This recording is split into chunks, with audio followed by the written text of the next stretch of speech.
proud of you because I would say it's an anointing and it's a gift and it's a calling. You know, and I think that you've been called for what it is that you're doing. And you've been anointed, meaning you've been given, you know, the necessary things you need to do what you've been called to do. 1, 2, 3, 4.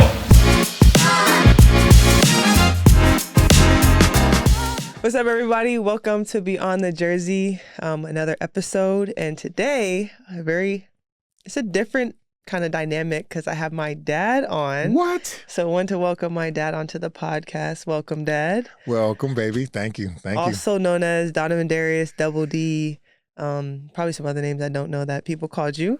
But just want to say thank you for coming on. I think it's quick little backstory on like how I told him about how he's going to be on the episode. It's actually supposed to be a surprise. It was supposed to be a surprise. So my dad flew in to see me for a few days, or actually like a week. We have a few games. And he just came to just spend some time. We had senior night a few days ago. And he just wanted to spend some time with me. And I think before he came, I was talking to my mom and I was like, telling her about, I had a few interviews and my mom was like, why don't you interview your dad? I was like, nah. I was like, nah, I'm joking. I was like, no, but I was like, yeah, that'd be a good idea. But she like surprised him with it. I was like, okay. So I was going to wait till you were sitting in the chair. Like, what chair? This chair right here. Like, oh, like just like, let them do like the fitting and make sure it looks right. So the guests, when the guest comes. I was like, I was gonna be a prop. Yeah, prop. But I was like, let me not do that. Let me give him a heads up so he can look, get his nice fit on and feeling good or whatever. But obviously excited to have you on. I think it's gonna be a fun episode. Well, thank you, baby. I'm like I said, I'm honored. I mean, for the most part, we've always done things for our children, and then for you now to be a grown young lady and to do this, and thank you for allowing me, to enter your space. For sure. I know, guys, he's very excited. He's like jumping up and down the side. But anyways. Right. This is my baby. Yeah. Okay. So I always start with accolades. So I want to give you guys a rundown of who my dad is and still is and was in the past. So my dad played at Syracuse. He also played in the NFL for 10 years. So going through your college career, you were All-American. You were Big East Defensive Player of the Year. You were named Syracuse All-Century Team in 1999. You were the first round and 25th pick in the 1998 NFL Draft, named All-Rookie Team. You were the only defensive player to be franchise tagged 3 times, which is extremely impressive. And you were also elected player rep vice president of the NFLPA. You were team captain on every team you played on throughout your 10-year career, and you received a Sports Emmy Award winner for training and performance company. How do you feel about hearing all that from your daughter? It's humbling. It's humbling because a lot of that stuff was accomplished before you even came. Before I was even born. Before you was born, or right when you're born, and so you don't get a chance to see it, because that was always something I always wish you. I realized as you guys got older that you guys didn't see me during when I'm playing, so you have no idea. You may see the highlight video, or somebody else telling you like, "Hey, my dad did this, that, and the other." And you're like, "Oh, okay." And so, but no, it's good. It's accomplishments. It's a journey. I'm grateful for it, and it brought me where I am today. Yeah, and I really want to dive into that. And obviously, we have to start from the beginning, right? So you grew up in poverty. Many people don't know that. How did your environment shape your mentality and drive to succeed at a young age? Like you said, I mean, I grew up in Camden, New Jersey, and in Camden, New Jersey, at the time, it was rated like the number 3 most dangerous city in the country, and poverty level was like 80-something%. And growing up in Camden, you don't really sometimes know that you're poor because everybody around you has the same thing or don't have some of the same thing.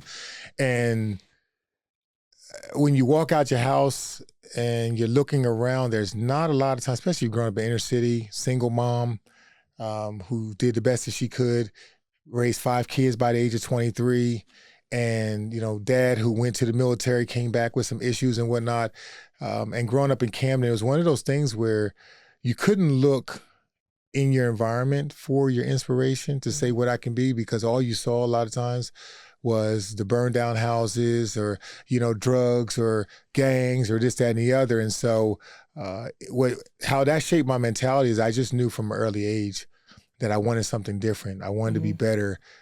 you look at TV and you see people having stuff and doing things, and you're wondering, wow, what's that like? Mm-hmm. And so it humbled you, but it also drove, I think a lot of times that was really driven the fire for a lot of the things that I went through and accomplished as it went on. Mm-hmm. I know there's this one story you always talk about when, you do your public speaking and things like that, about when you were hungry and you opened the cabinet to get some food. Can you like explain to the audience? Oh, like most that definitely. Story? I mean, there were times, many times, baby, when I would come home and we was on welfare and whatnot, and I would open the refrigerator and there wasn't really anything in it. You're looking to open the freezer, there was some, ice trays, and sometimes people ain't fill up the ice trays all the time.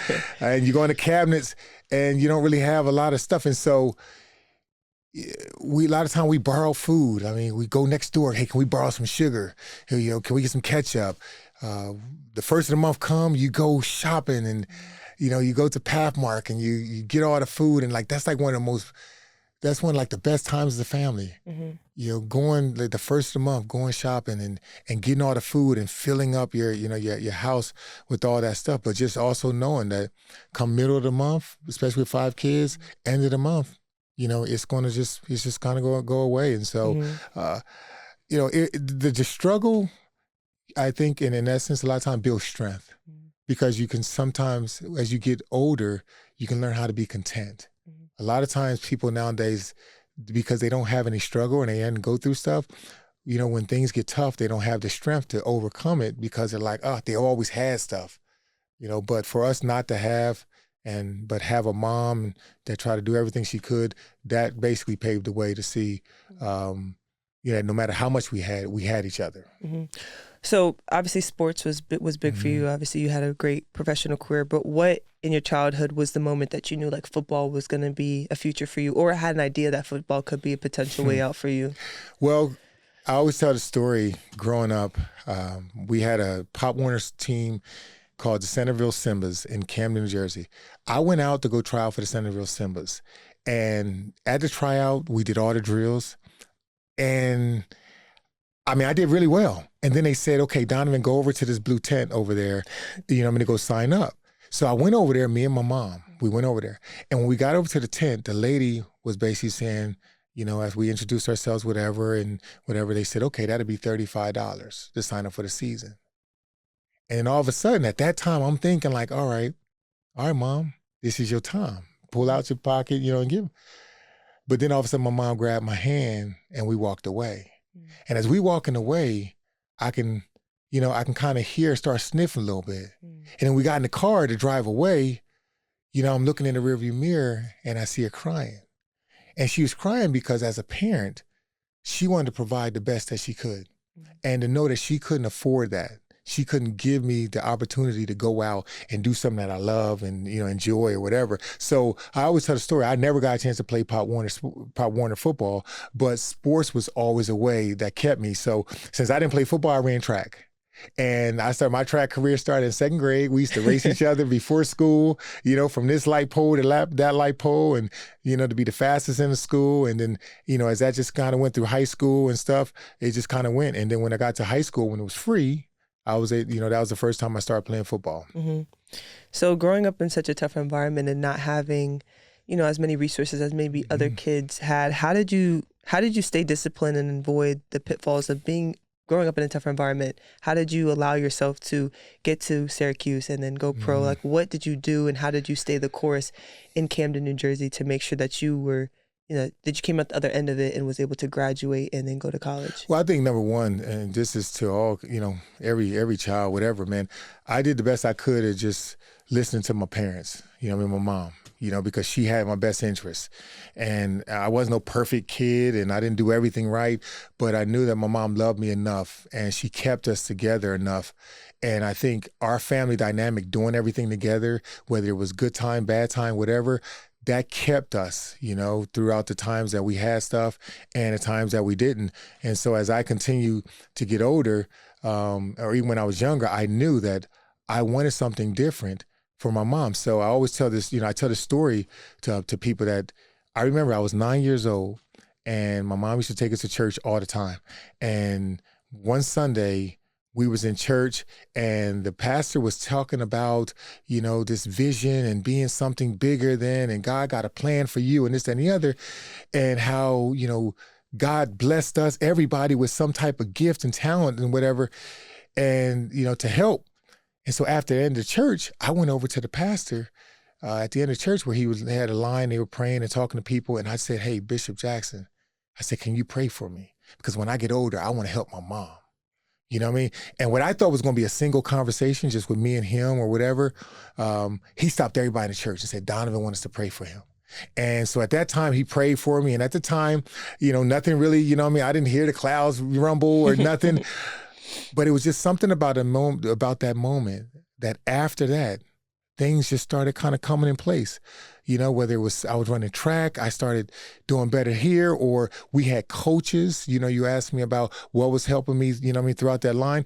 Beyond my parents, I had started having coaches that just took us, as like their kids and took us to practice and paid for us to run and do all these different things. And then I had people at school that started like really digging into me and helping me to accomplish certain things. And so I just believe that moment really paved the way. And the reason why it paved the way is because I said, you know what? I don't want to get older and I don't want to get rich and all that stuff just for me, but I want to help my mom and I want to help my family. And I think at the end of the day, looking back, being able to do that, I think that was a humbling experience and a reason that impacted me, empowered through my parents and my teachers, and other coaches. Yeah. So talking about how after that prayer, everything kind of started falling in place for you. At what point in your high school career did you realize that, okay, like football or track at the next level is an opportunity for me? Well, can you share that moment with us? Yeah. So I think it was actually my junior year. So my first 2 years in high school, I was in one city. And then my last 2 years, I moved back to the city that I grew up in, and I wind up earning a spot, to start a cornerback and wide receiver. And in the first game of the year, I got an interception for 100 yards, and I took it back to the house, and that started it. And so what happened was, we had some good seniors on our team, Omar Cassidy, Ron Johnson, Lamar, Lonnie Mars, all them. And so colleges was coming to look at them and watch their film. And when they came, they said, yo, who is this number 20 kid? And so I got noticed because they came watching them. And so when I first got my first letter, that's how I knew that the next level was possible, because my older brothers, they never went to a Division I school or anything. And so when I started getting my first letters from college, it let me know, wow, even though I haven't played football that long, I'm just 3 years into it, I can actually do this. And people actually think that I may be good enough to get a scholarship. What was like your biggest culture shock when you got to Syracuse? Because going from Camden, New Jersey to Syracuse, New York, in the cold. I mean, you're used to the cold, but just being in a, PWI and all those, like, what was like the first culture shock moment that you could remember? Well, I think a couple of things. Number one, the weather. Because Syracuse, I would not have been to Syracuse if it didn't have a dome. Let me be clear about that. It was very cold and it was a lot of snow. So that was number one. And so you can sled all year, basically almost, 6 months out of the year on the snow. So that was number one. The next thing was the Carrier Dome. Being in the Carrier Dome, like on game day and hearing, it only seated 55,000 people. But because it was indoors, it sounded like 85, 95,000, 100,000 people inside. And so me walking out there for the first game that we had, and even though I was redshirted, we still dressed as a true freshman, and just listening to everybody and just being amazed with just like somebody could be standing right next to you, but the noise of the crowd is so loud that they can't even hear you. And so I'm looking like my eyes is wide open. I'm like, I ain't ready for this. My first year, I'm like, I ain't ready for this. I didn't go in thinking like I'm 5-star. No, I'm like, these some grown behind men out here. And I'm just looking and so no, that was an amazement. And then of course, as a college athlete, the next thing, student athlete, was the fact that you get to create your own schedule and your own time, even though you're under the football schedule. It's all on you now. You are independent. There's nobody to fall back on. No parent here, there. You're kind of grown now because you got to live out this responsibility. Yeah. I could imagine like your little self walking out. You're like, whoa, this is so amazing. Oh, Like, man, I was eyes wide open, baby. How did you? I mean, you talked about like the culture shock of like athletics, right? Mhm. How did you adjust to just like the new lifestyle of like being a college student and the expectations of going to class and stay on top of your work and like how did you adjust to that? How did you stay disciplined to make sure okay, you got a scholarship to play football, right? And you keep going back to you want to take care of your family, and things like that. So how did you stay disciplined, knowing the bigger picture, the bigger goal, even in the midst of being at such a big school and known for a party school? Yeah. Known for I don't know about that. School. I mean, known but, for a you know, party hey, school. you can get in a party. You know, I met your mom at a party. Oh, okay, let's not go there. Let's not go there. You didn't have to say that. Yeah. Mom's gonna watch this and be like, why did he say that? Hey, she ahead. happened to be there. Okay, But no, anyways. but to your question, yes. So I think what helped me coming from a small city of Camden, New Jersey, and then going to a big, college town and having things that I've never seen and experienced, I think just the humility of it all and just working hard and just controlling what I can control. Because there was a lot of stuff that I didn't know. There was people that, that had been a part of some big atmospheres like that through school. And so whether it was athletics, all I knew to do was work hard, right? Just go to training, work hard, be the best I can. If it was academics, go to class, try to study, do the best that I could. Social life, get to know this new world, of people, especially coming from an inner city where majority of people was Black, and then now I'm in college, and Syracuse, I'm now in the minority, and so there was a social adjustment as well, and so I think just being humble. And just kind of walking it out. I mean, we had fun. We tried to do the best we can. We like college students, and so You had too much fun though. I had, I had a past, and I had some fun in that past too. But Don't get it twisted, but at the end of the guys. day, it was wide open. It was a great experience, Mm-hmm. and one of the greatest things about it, especially, was to be able to have my parents come up there, and my brothers and them come up and see that, and like before I started playing football, like as a starter. But more so when I became a starter. But before I was a starter, they got a chance to get introduced to this. My mom got a chance to see this, and for her, it's like my baby made it. And to see, and as a parent, just like I'm proud of you, to see your mom just like be just feeling so proud. Yeah, definitely. So you left a legacy at Syracuse. I mean, you were in you were All-American honors. You made the All-Century Team. What do those achievements mean to you when you look back and reflect on them? I'm still amazed. I'm still amazed. Like, I wasn't that guy who felt like, yeah, I made it. I wasn't that guy. Like, we didn't have 4-star, 5-star, whatever. So I don't know how I rated in the country or whatever. But every time I accomplished something, like I always had a sense, there was always enough healthy doubt in me. You know what I mean? That kept driving me to work harder. You know what I mean? I asked a lot of questions so I can get some answers, so I can do things better. And so for me, just being hungry, I always tell people, be hungry, you know what I'm saying? Be hungry and humble, and be healthy. And so if you can do that as an athlete, a lot of great things going to happen. But for me, baby, like, I didn't know anybody that did this. So I was the only one. I was paving a path, the whole way. But I didn't know everything that I was doing, but I was just walking this thing out. And I just felt like I was guided, and that there was a plan for my life. But every accomplishment I had, if you can understand, it was like I didn't feel like, not that I deserved it, but I didn't feel like, I was entitled for it either. But I felt like, I'm grateful for it.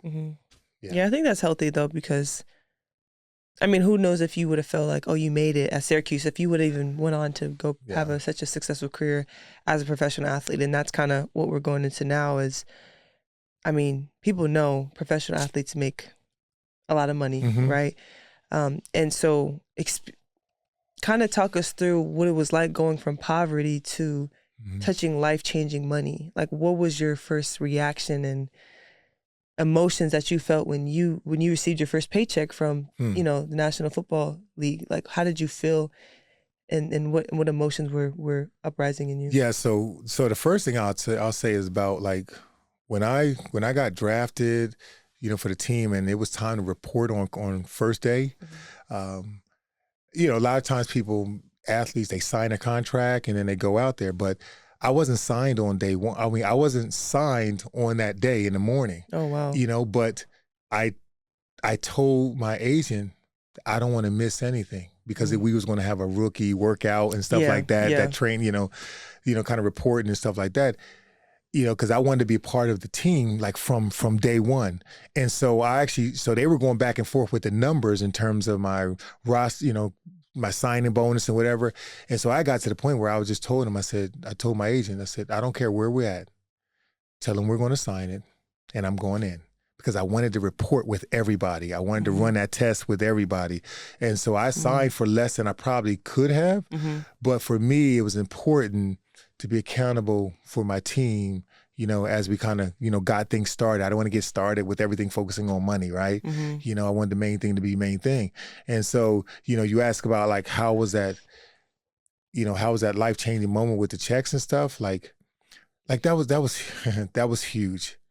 To know that, to know that I can take care of my mom and my family, and that I can be the person to create change for them.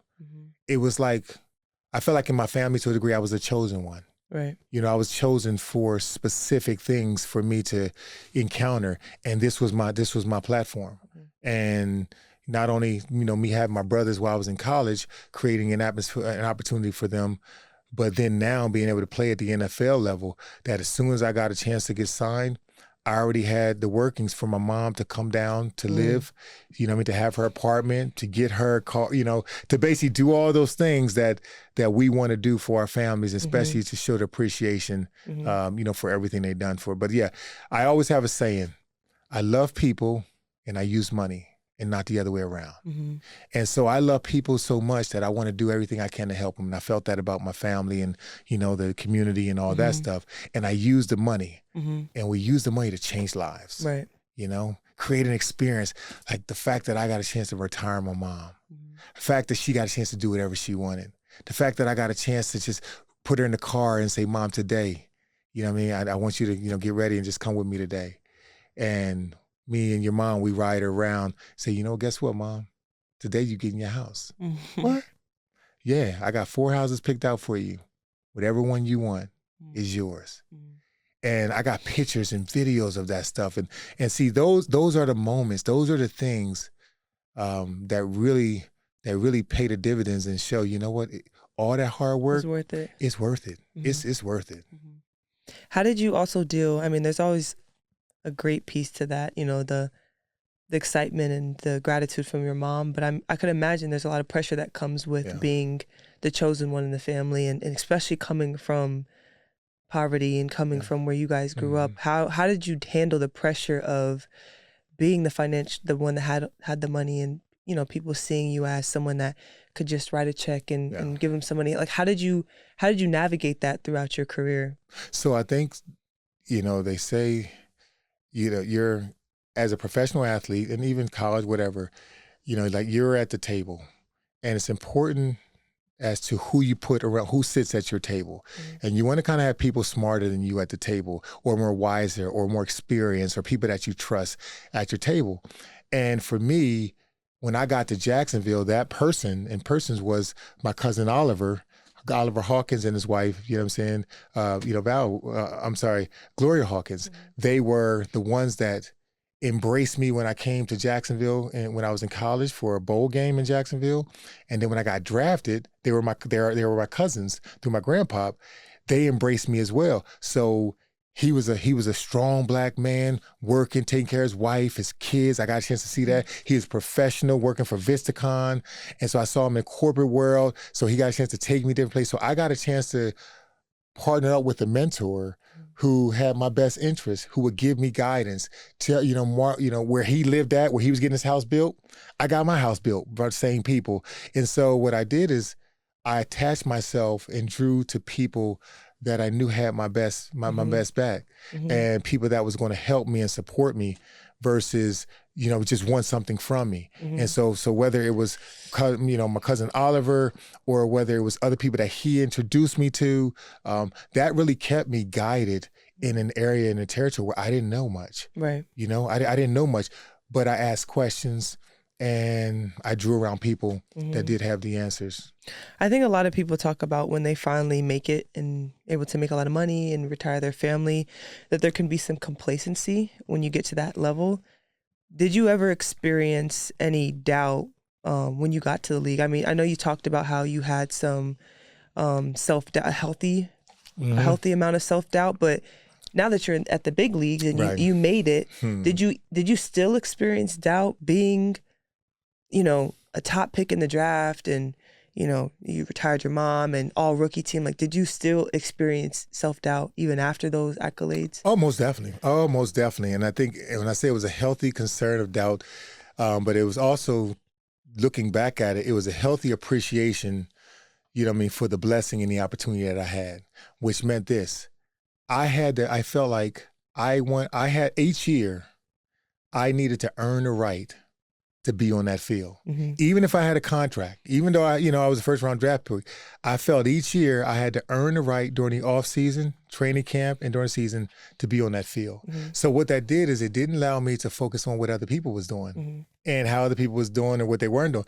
It had everything to do with what I'm doing, And so that's what I did. So where I didn't understand certain things, I worked at it, So whether it's, I got drafted by Jacksonville because we had a lot of big running backs in our league. Jerome Bettis, Eddie George, Corey Dillon, Jamal Lewis, all those guys. And I was drafted as a big safety to come in for the physical running game and whatnot. And me coming in, into that league, it's like, these are some grown men. They've been doing it for a long time. And so I had in my mind, I don't know if I can do this or not. But all I knew to change that was just do one thing at a time. So what did I do? I tried to prepare. I did what I needed to do during the week. I did what I needed to do in the game. I studied film. I asked questions. I worked out. So what I was able to do, I was able to starve the doubt, and I was able to pacify the doubt, or I was able to overcome doubt and uncertainty by preparation. But at the end of the day, you sometimes, baby, you don't know what it's going to be at the end of the day. You just gotta go out there. You gotta trust the process, and you gotta do it. And I would say to the day that I finished, I still felt like these dudes on the other side, they trying to embarrass me, and I got to make sure that I'm prepared enough to go out. And handle my business for my team. For myself and my team as well. Yeah. I know, like, being a professional athlete comes with a lot, money, attention, fame, and things like that. For you, how did you stay focused? I mean, you talked about a little bit about while you're at Syracuse and even in high school as well. Was there anything that changed when you got to the professional leagues? Because I know everything's accessible to you now, right? Like, you want something, it could be done in a second. Yeah. So how did you stay disciplined and focused even through your professional career as well? Yeah, so a lot of it started, young, like as I mentioned earlier, mom taking us to church and, in our faith, understanding that there was a purpose to our life and having some type of guide, some guidebook, something that can help you understand your identity, what you're here for, and what you can do to build you up. I always say, like, the Bible is probably one of the best and the biggest motivational books because it's teaching you, about how you are, that you are a masterpiece, that there's nothing that you can't do. And if you need help and you need support, that, that there's God, that the one that created you is going to help you overcome all these things. And so that was kind of like a guiding post to help me throughout. And understand that, when I got into the league, like I said, I met your mom, like my junior year in college. And then, my senior year in college, your mom was pregnant with Simone. And I knew, guess what? It's family time. Let me finish my senior year and have that senior year in college. And so when I came into the league in 1998, I was drafted, I had a baby, You know what I'm saying? On the 4th of that July, I moved to Jacksonville. A little bit in July, I went to training camp right away. You know, got the first house in October. So it was like, you're a grown man now. Mm-hmm. You know what I mean? You're a grown man. You're not just, it's not NFL party time. Like you're a family man, and you got people counting on you. And so now with Simone being a newborn and Zaki, you know, being basically 4 years, about 5 to 6 years old, it was about taking care of the family now. And so I think that helped me. You know, that helped me just understand my purpose, understanding that I had people that I was doing this for, and I embraced it. I mean, I really embraced it. I loved it. You know, I love being able to be that guy to be able to take care of my family. Yeah. I mean, clearly you had a blueprint, right, for to have a longevity career, because you played 10 years as a safety, which is very unheard of in the NFL, especially at your position. But you're also franchise tagged 3 times, which is history. And it's never been done for any defensive player. So when that happened, when you heard that you were franchise tagged year after year after year, did you feel like, was there a sense of respect that you felt from your organization and the teams and the coaches that, oh, y'all don't want any team to swoop me up or throw some money at me? How did you process that when you heard those news? So for most people who don't understand, you know, like I said, the franchise tag is basically a tag that a team will put on a player and give to one player, only one player, one time a year, that person can now go out in the market. But then they say, you know, we're going to take you off the market and we're going to guarantee you just for 1 year. And so that's what they did. That's what they did for me. So, you know, although they're paying you the top 5 in your position, it's another thing because you can go out on another team and they can just pay you a major contract. Yeah. But your team that you're on is not paying you that contract. Right. They're just going to pay you 1 year. Like, why y'all want to do no long-term deal? So there's a frustration that happens when you're franchise tag. Although it does say who's the player that we can't afford to lose, there's a level of respect to that.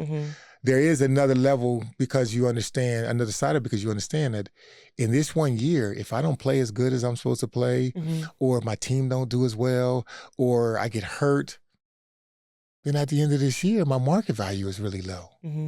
And before they franchise tagged me, I could have went somewhere else. And I could have been, having a long-term contract somewhere else. And so it's a humbling thing. The first time it happened, of course, I was like, oh, man, like, what's going on? Like, let's do a long-term contract. I want to be in Jacksonville. I want to stay here. My family's here.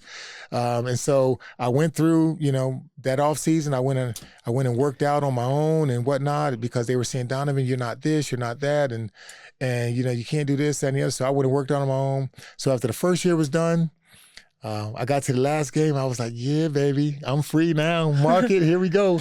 But then next year, February came and they marked me again. You know what I'm saying? They marked it again. They said, you know what? We're going to franchise you. We're going to franchise tag you again. And so I'm like, wow. I'm like, no defensive player ever got franchised 2 times in a row. And so I didn't know if, how it was going to work out. But then the third year after that, I was like, yo, they definitely not going to do it. Nobody ever been done it.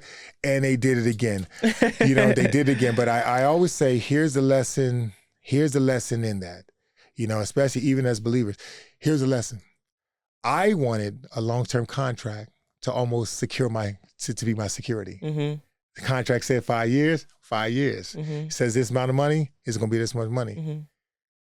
But because I got franchised and it was only 1 year guaranteed contracts, it was like God was kind of saying, you know what, I want you to trust me this year. I want you to trust me for your health, for your status, for, your plan, your all that stuff. And so after 3 years, when you look back at it, the numbers would have kind of been almost exactly the same if I would have got a long-term contract. But it was just 1 year at a time. Yeah. So that made me really grow in my faith because now it's like, why are you doing what you're doing? Are you doing it for a long-term contract? Now you're franchise tag. Yeah. Or are you doing it because this is what you do as a professional athlete to maximize yourself and take care of your family? And so, that was an honor. That was a pleasure.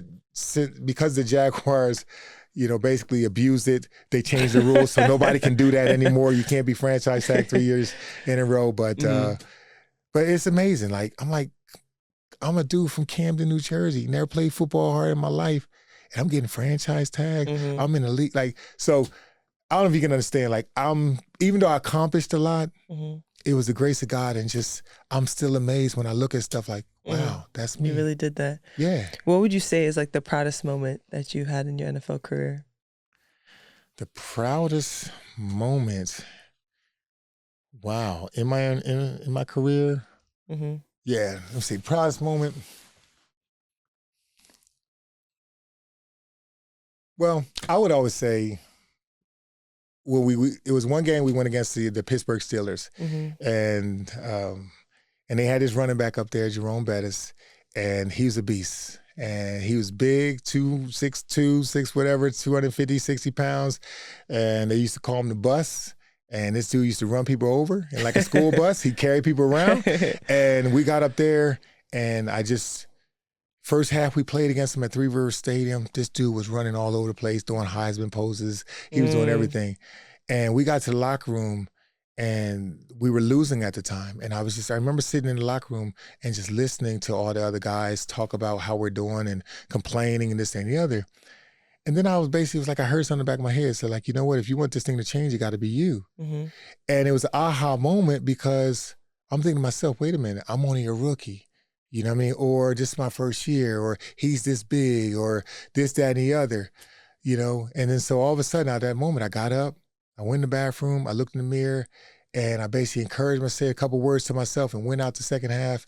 And I remember the first play of the second half, I remember saying to myself, if it's going to change, it's going to start with me. And they ran a play, and I came downhill, and I hit him hard, knocked him to the side, knocked him back, his jersey all twisted, all that stuff. I got up, I'm pumping like, yeah. And, people don't realize, like, it took everything in me to do that, And I always tell, when we talk to you guys, whatever, or just life, man, there's going to be so many times that we go through stuff that, the challenge is so much bigger than we feel like we're able to meet, and just like that whole, it came to me like, you know what, if you want to be changed, it's going to start with you. I had to look myself in the mirror. I had to say, okay, I can do this. Right. And I did it. And I went out and I did it. And so after that game, and as our career went on, and I was at his Hall of Fame, celebration and everything, we always had a mutual respect for each other.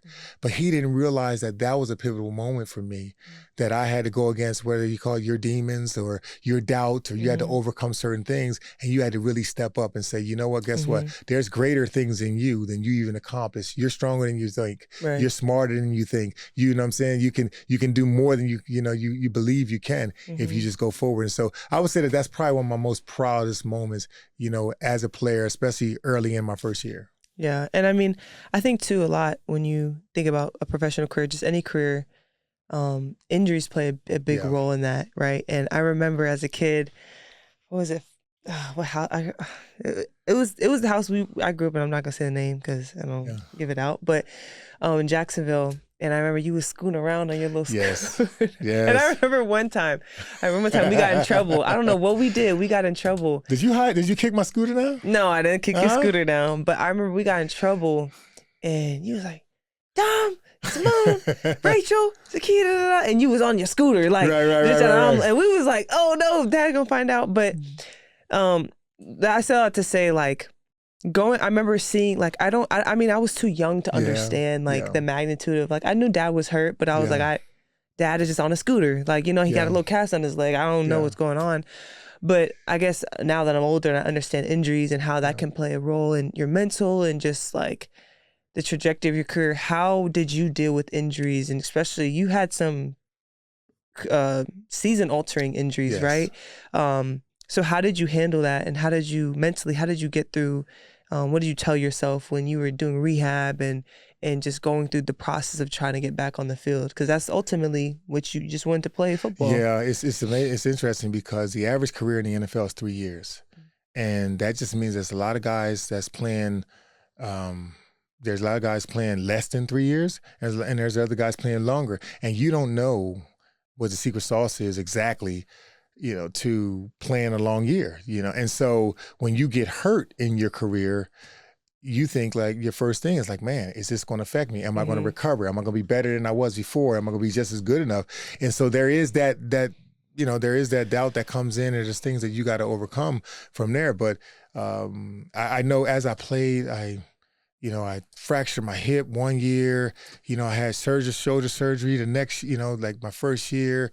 But mentioning that time when I was on a scooter, like that game actually, I'm saying that time, I actually had fractured my ankle. So I broke my ankle and I had shoulder surgery at the same time. Oh, wait, so you had the scooter, you did have the sling. Right, so I was on the scooter with one arm. Yeah, so my right arm, my right arm, my right leg was broke, and then my right arm, you know what I'm saying, I had shoulder surgery as well. So I had the brace here and on my right arm. I remember that. So I had to hold the scooter across, this way. But it was interesting. But I did all that. I did that and had both surgeries at the same time because as an athlete, I always say, professional athlete is not a career, it's an experience. It's going to start and it's going to stop. And your job is to try to lengthen and prolong that experience as long as you can. And so when you get injured and different things like that, you want to recover as fast as you can, and you want to try to get back because they're always trying to replace you. And so my mindset, as I said again, I had to rely on my faith. But then I'm grateful for the training staff, like the training teams that kind of just spent time and just committed to me, speaking into my life and taking, spending extra time with me, helping me rehab and this, that, and the other. There was times I had to go away when I tore my ACL, and I had to spend like a month in like Birmingham, Alabama, and just kind of spend time there. And so it takes a lot of commitment as an athlete. Injuries are part of it, but overcoming injuries is also a part of it as well. But that journey, is different for everybody. Yeah, and as you transition to, retiring or deciding to retire, how was that process for you? I could imagine, your drive was to provide and to make it and to be the one to, show up on game day and be a leader. I mean, you're a captain on your team, so can you kind of talk us through like what was that transition like for you as you prepared for a life without football? You know, it's scary. It's scary because you got to think about it. Some kids start playing football 5, 6, 7 years old, and so if you get to the league and you play, you get to the league around 22 years old. That means that's about 17 years you've been playing football. Okay, and then let's say you play 4 years or 5 years in college. That's 20-something years that somebody has always created your schedule. Every day you got up, you knew what you were going to do and why you were going to do it. Every time you went in the weight room, I'm lifting weights because it's going to help me doing this. I'm running because it's going to help me here. So everything had a purpose to it. But when you transition, when you get out of professional sports, it's tough because now you don't know what's the purpose of why you're doing what you're doing. Right. Because now you're thinking, well, nobody needs me to know how to tackle at this office, at this business, you know what I mean? So the skill sets that you worked on all your life are no longer needed. So what do you do with that? You know what I mean? Like, what do you do? How do you transition? And so one of the things that I say that typically a lot of players go through about a 3-year transition period. First year, they're still working out, trying to get on. Next year, they're still waiting for the call and working out a little less. Third year, they're like, you know what? I need to move on. I need to really move on. And so for me, I got a chance to go through some different transitional phases and through programs to help me understand and identify what is the purpose and how do you establish your passion and what is your purpose and how do you develop a plan, how do you develop a plan for that? And that was why, too, it's interesting.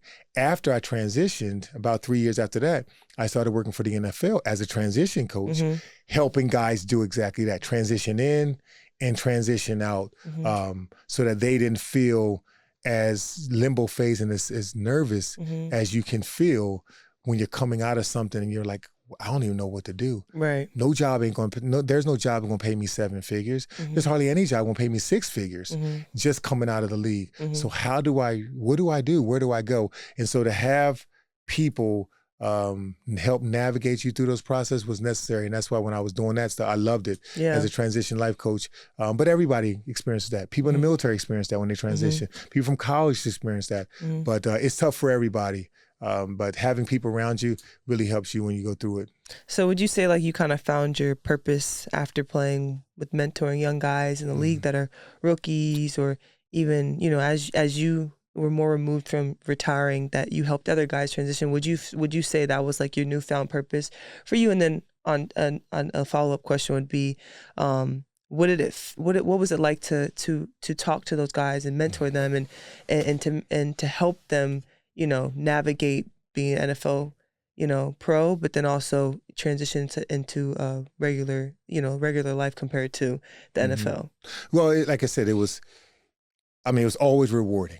It's always rewarding. I believe in the power of mentors because they've been where you want to go, and they've crossed over some hurdles, and they're able to give you some insight or some wisdom to kind of walk with you. Even though their journey is not your journey, there are some things that you can, you know, tool on from there. So working with the rookies coming in at the Rookie Symposium was huge because I would have two teams in my room, and our whole job for those 3 days was to walk through what this next transition is going to look like, help building skills within them, helping them understand what are the challenges you're going to have, what are the solutions, where are the resources, like equipping them. Imagine you're going on a long trip, on a journey, and that you've never been on, but you got the right people putting the things in your backpack, so that when you get to this point, okay, I know what to do. I know how to do it. And so for me, it was rewarding because there wasn't anything like that out there. You always heard of the stories of guys being in the league and then now they broke, or they in the league and,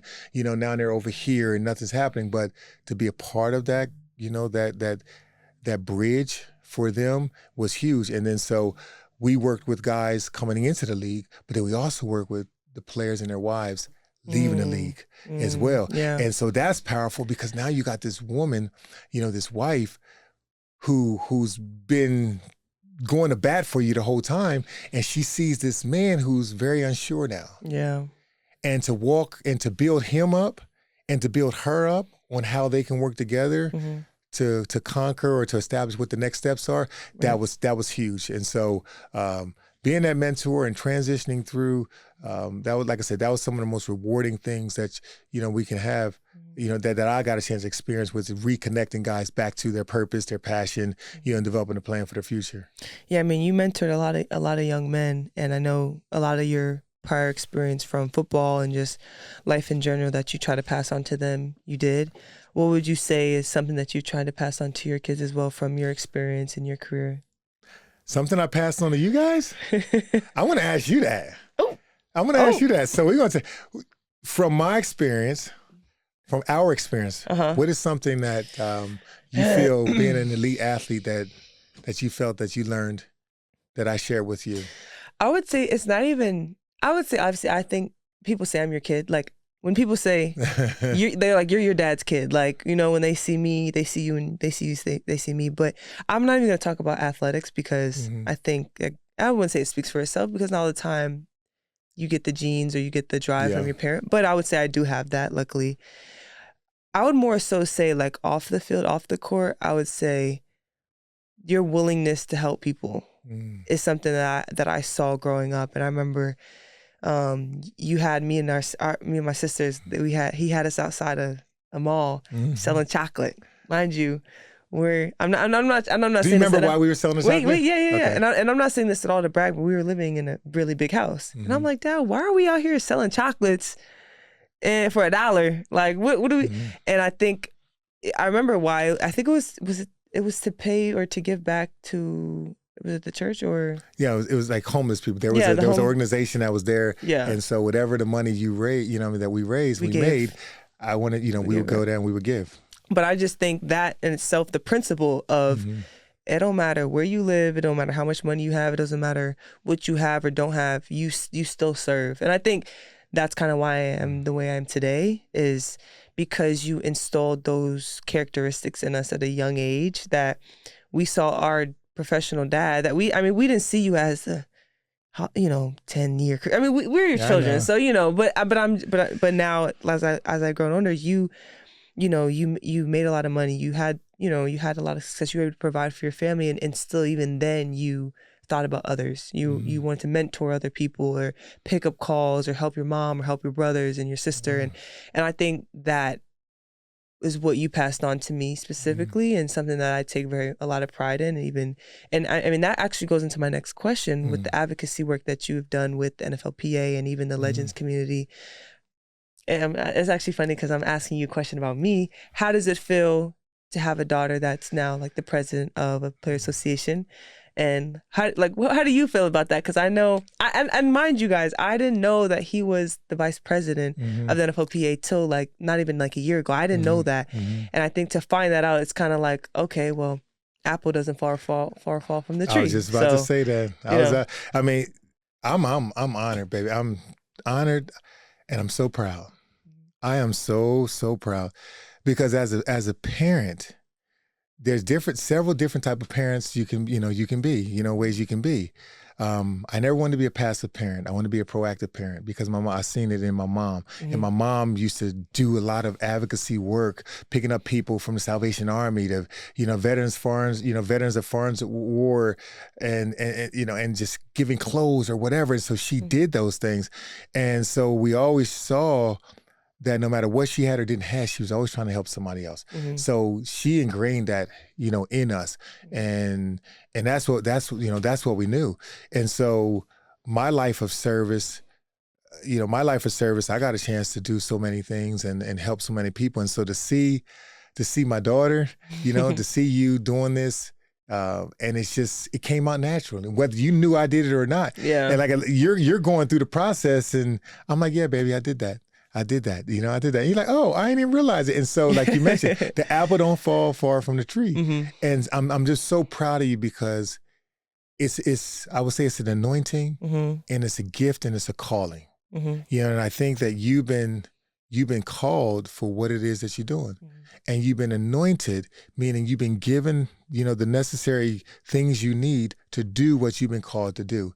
And now all it is for you is to do it. And so my role with you, and I shared this with you before, especially as parents get older, and kids get older, they just feel like, there's a shift between when I'm a parent and I'm telling you what to do, and I'm a parent and now I'm supporting you. Yeah. And I always told you this, and you brought it up about with your professor. And I said that my mentality is that I want to earn the right every day to be in your life by adding value to you.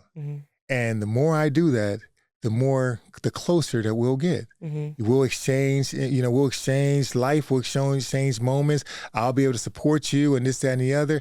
And so to see you, for me to be able to add value through my experiences, whether they're athletic, which, you got that.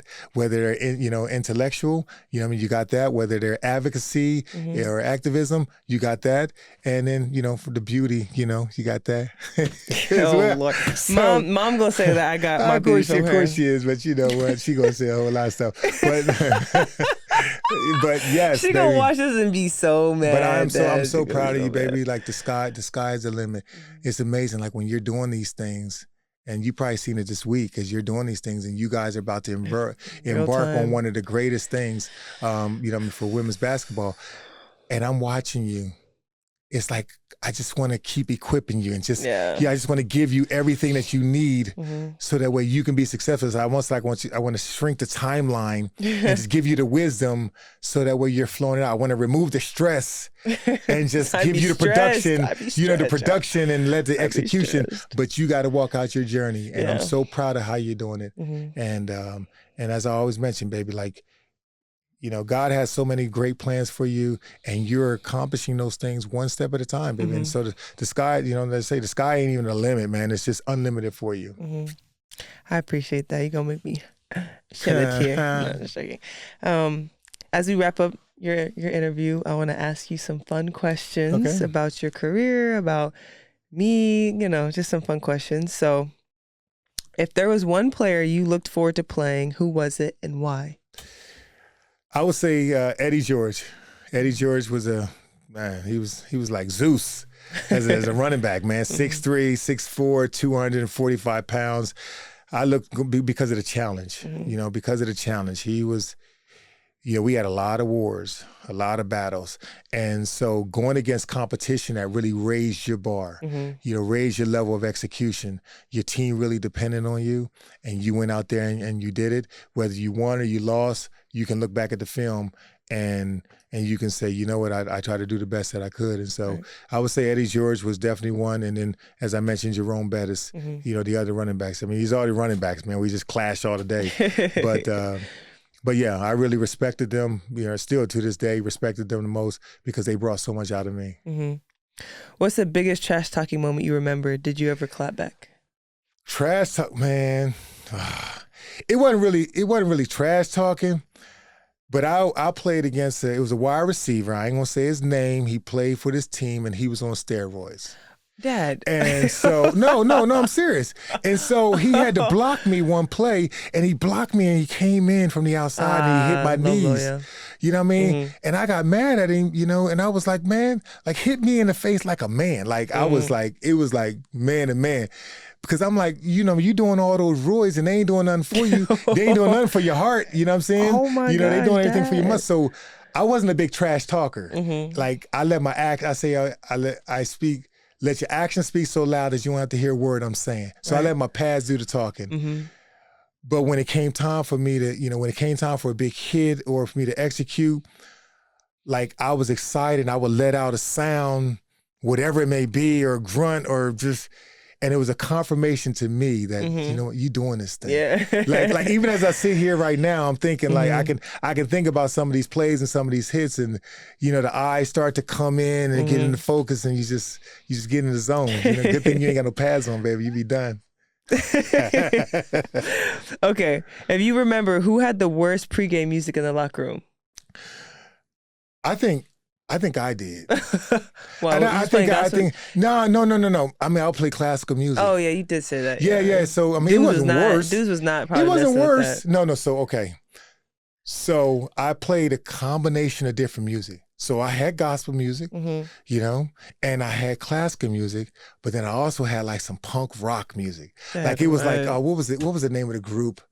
It was called We Want Fun. So if you look it up on YouTube, I think it was like Andrew Clay or something like that. It was like ding, ding, ding, ding, ding, ding, ding, ding, ding, ding, and it was the drums and the guitar. And I mean, for me, it just kind of locked me in. And I lock eyes with you, and we know it's about to be on. Yeah, it's about to be on. Yeah, that's a crazy mixture, Dad. I'm not gonna lie. That's a lot. If anybody on my team was to play that. Listen, you're not coming on. It's a track. You're not coming on. The flows. gospel music I'm down with, but the no. That's just a no. Okay. Be honest. Did you ever forget a play mid game and just wing it, or coverage mid game? Oh yeah, of course. I mean, there's times that there's the crowd is so loud. Yeah, you can't hear. Or the call didn't come in, or they got a no huddle. Yeah. And they lined up so fast, and you just got to wing it. Yeah. You just kind of look around and see what other people are doing, and you pick up fast. I mean, you pick up fast. I mean, at the end of the day, on defense, it's easier because you're just reacting to the ball. Yeah. On offense, I think it'd be a little different because if I'm a lineman and I'm blocking the wrong way, what I mean? And then, or if I'm the if I'm the running back and I'm supposed to get the ball and I go off for a pass. Yeah. So on defense, it wasn't that bad. You can cover it up. If you had to switch positions and play on offense, what position would you play and how? I'll be a wide receiver. I was a wide receiver, man. I can catch, but they say defensive backs are ones who can catch. Yeah, that's what I'm about to say. I can catch. Hey, I can catch. So yeah, I'll be a wide receiver. Score some touchdowns. Okay, last question. What's a time I did something as a kid that made you think, yep, that's my child? Oh, man. So here we are. Oh, gosh, we're on film. I'm scared. And we're doing this stuff, interviewing and all this stuff. Well, Dominique. I'm trying to remember. I'm trying to think about what story you're about to tell y'all. No, because I just recently sent you you were showing everybody about the video. So Dominique, so when the Mac computers first came out, they had the computers and they had the camera on the front. And so we would be away at work or somewhere and come back and I'll look at my computer and there'll be this this video file of Dominique. And she's only 6 years old. And And in the video, Dominique's talking and she's like really setting up, all right, now, here's what we're going to do. She, you know what? How do you make your sister mad? How do you make Simone mad? You know what I'm saying? She's like, I don't mess with Zach Key because he's a good one, but I make Simone mad. And she's like, she got this narrative and you're telling this story. And, you know what I mean? You're just like, I'm like that. Look at my baby. She's narrating. She's telling a story. You know, it's like social media. Everybody, it's like reality TV at its best. But then the ones that kicked me the best was the one that you were sitting on a high chair. And then she's watching the video, and you're talking to yourself. All right, now I'm strong. I'm Dominique, and I'm strong, and this is how I get strong. And you picked up the high chair, and you put this high chair over your head, and said, "See, I got it." And then you did like this, one hand. You know what I'm saying? I'm like, what in the world? And you know, you put it down, and then you narrated about it. Also, there's another video. I went around and picked up the couch. I know she picked up the couch. It's a full length couch. It was a 115-inch couch, you know, and she picked it up. And the thing about it was the camera wasn't right on you, so you went and picked it up and saw the camera wasn't right. So you went to the camera and you turned it to more, and then you said, and you picked it up again, huh? And then you lifted up. See, one hand. Right. I'm like, but the thing, you know, there was nobody around. Yeah, you know there was nobody around. It was just you, and you had this thing going on. And so I say, you've always had the knack for the camera. Mm-hmm. And here you're doing, you're vlogging every day on your, you know what I'm saying, on your YouTube channel. You got the podcast. Mm-hmm. You know, you're interviewing players. You're just creating. You know, you're just documenting your life. And like I said, before it was even famous. Mm-hmm. Like, that's what I was doing when I was playing. Yeah. I had the camera on the sideline. I had the camera in the meeting rooms. I was interviewing players. I was doing all this. So seeing you follow in that same line, that's crazy. That's my baby. That's my child. And that's why, and I'll say this, your name is Dominique Alexis Darius. Dad. And on purpose. He did that. Dominique Alexis, that's daddy's. That's my last baby. You know what I'm saying? That's daddy's girl. Yeah. You know what I'm saying? All of my girl. But that was my last one, D-A-D. Yeah. I love you, sweetie. I love you more. So that concludes your episode. I thought that was a great one, and I appreciate you coming on. I know you know. Wait, let me just say one more last thing. So guys, I did an interview a few days ago, and I meant to say this in the beginning. When I told him he was gonna do an interview yesterday, like surprise. He's like, you know what? He was like, yeah, I was gonna say, you know, you should interview me, but I don't want to look too thirsty. I said, Dad, first of all, you wouldn't look thirsty, but I was like, no, like I was already gonna ask you. He's like, okay, and he got all excited and stuff. No, I think it's great, baby. Thank you for allowing me, you know what I mean, in your house and on your platform. Appreciate you. You're going to do wonderful, great, and wonderful things. And so everybody remember, go ahead and subscribe and share, you know what I'm saying? All that stuff, man. Mm-hmm. And be the first before it get super big. A lot of great content. You're doing a lot of great stuff, baby. I'm proud of you. All right, that concludes another episode of Beyond the Jersey. Appreciate you guys tuning in, and stay tuned for more episodes.